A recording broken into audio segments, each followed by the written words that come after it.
कितनी अच्छी जगह थी, मजा आया ना। मीरान, कहाँ चले गए थे यार? मैं तुम्हें ढूंढ रहा था। तो तुम्हारी मुलाकात हो गई।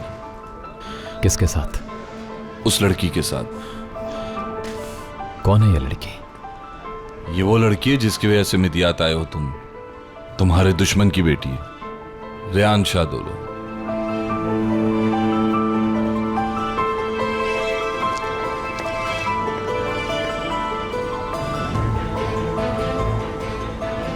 खैरियत तो है?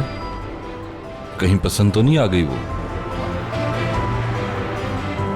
ये हरगिज मत कहना कि तुम्हें पसंद आ गई है वो। मैं इतना पागल नहीं हूं कि एक ऐसे शख्स की बेटी से मोहब्बत कर बैठूं जिससे मुझे बहुत नफरत है।